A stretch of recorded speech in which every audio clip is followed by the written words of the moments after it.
Bem, nós vamos resolver agora, pelo método gráfico, exatamente o mesmo exercício da aula anterior. Por isso, nós vamos aproveitar aqui as reações de apoio, porque, é claro, são as mesmas. Agora eu vou aplicar o método gráfico para poder obter o diagrama de força cortante e, de posse do diagrama de força cortante, eu obtenho o diagrama de momento fletor.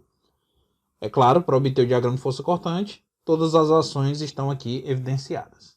Bem, na extremidade esquerda da viga tem uma força de 10 kN. Essa força está para cima. Portanto, o salto que ela gera no diagrama de força cortante é para cima. Positivo. Então, 10 kN positivo.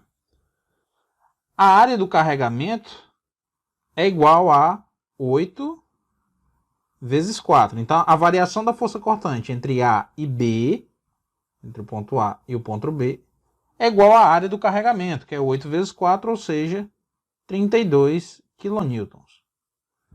Essa área eu vou adotar como sendo, essa variação eu vou considerar como sendo negativa, setinha para baixo, né? Força para baixo, descontinuidade no diagrama de força cortante para baixo, isto é, negativa. Então, será uma variação de menos 32 kN. Já tem 10, menos 32, vamos para menos 22 kN. Essa variação é linear, aqui é a equação de primeiro grau. Afinal, a força cortante é a integral do carregamento. Se o carregamento é uma constante, obviamente a equação que descreve a força cortante vai ser uma equação de primeiro grau. No ponto B, há uma força de 34 kN atuando de baixo para cima. Ou seja, ela vai gerar um salto positivo, um salto para cima na força cortante. Então nós temos menos 22 nesse ponto. Mais 34, ele vai lá para mais 12. Então houve um salto aqui para 12 positivo. Entre o ponto B e o ponto C, não há carregamento. Então a minha força cortante permanece constante.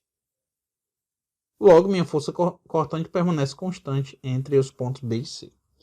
Chegando nesse ponto, há uma força de 12 para baixo, ou seja, negativo. Então tem um 12 positivo menos 12, zero. Fechou o diagrama. Notem como é simples, né, obter o diagrama de força cortante. Para que eu possa obter o diagrama de momento fletor, eu tenho que identificar as áreas no diagrama de força cortante. Aqui nós temos uma área positiva, o que vai causar um crescimento no diagrama de momento fletor. Contudo, a partir desse ponto, nós temos uma área de força cortante negativa. E por essa razão, haverá um decréscimo no diagrama de momento fletor. Eu preciso, portanto, identificar que posição é essa. Aqui teremos um ponto de inflexão, né? Aqui a força cortante é nula, o momento fletor vai ser um ponto crítico, um ponto de máximo ou mínimo. Então, nesse caso aqui, a força cortante, o momento fletor ele vai crescer e a partir desse ponto ele vai decrescer, com um valor igual à área. Para conhecer a área, que é um triângulo, base vezes a altura dividido por 2. Eu preciso conhecer essa distância aqui, ó. E essa distância eu vou chamar de x. Para obter esse valor de x, eu vou aplicar a semelhança de triângulos. Ora, eu sei que 10 mais 22, que seria essa altura total aqui, ó, como se fosse um grande triângulo, 10 mais 22, está para 4 metros, que é essa distância entre os pontos A e B.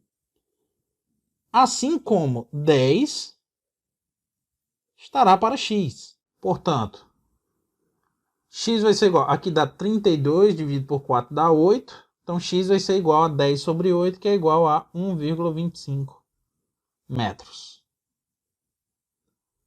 Esse é o valor de x. Então, vamos lá, vamos calcular a área. Essa primeira área, vou chamar de A1, vai ser base, 10, vezes a altura, 1,25, sobre 2. Ou seja, 6,25. Aqui está em quilonewton, né? Diagrama de força cortante. Então, essa variação é quilonewton metro. Né? Estou multiplicando quilonewton por metro. A área A2, que seria essa área aqui, é uma área de um triângulo também, portanto, menos 22, que é o valor da força cortante, vezes o resto, né? O total tem 4. 4 menos 1,25 dá 2,75. Então, menos 22 vezes 2,75 dividido por 2 é igual a 30,25. Nesse caso, negativo. E a terceira área, essa área aqui, ó, que eu vou chamar de A3, é um retângulo, então é base vezes altura, ou seja, 12 vezes 2, que dá igual a 24. Positivo, né?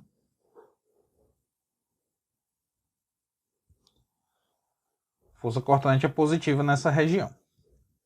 Então, de posse disso, a gente consegue traçar o diagrama de força momento fletor. Então, é só trazer uma equivalência aqui entre os pontos. Então, x igual a zero, eu tenho uma extremidade, né, um apoio simples, não tem momento aplicado, não tem variação de força cortante, então o momento fletor nesse ponto ele é nulo.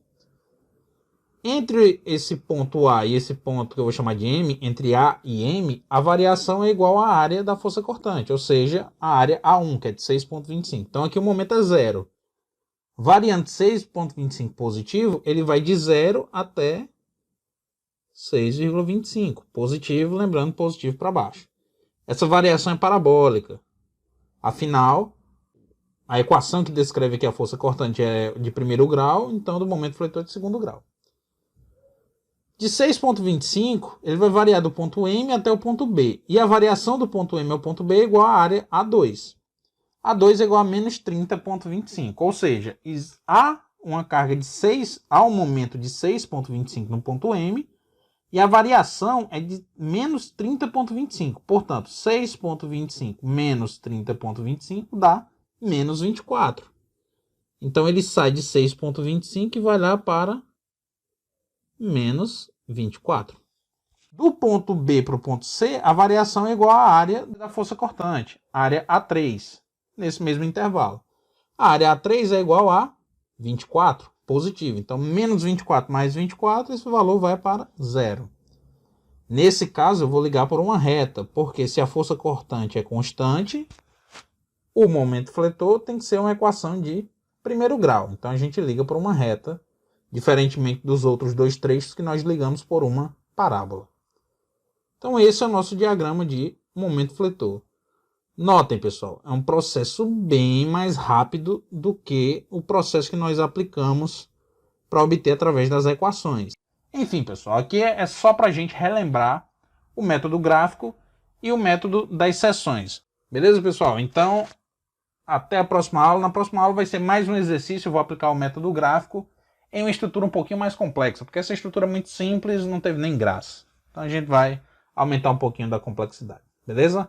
Até o próximo vídeo.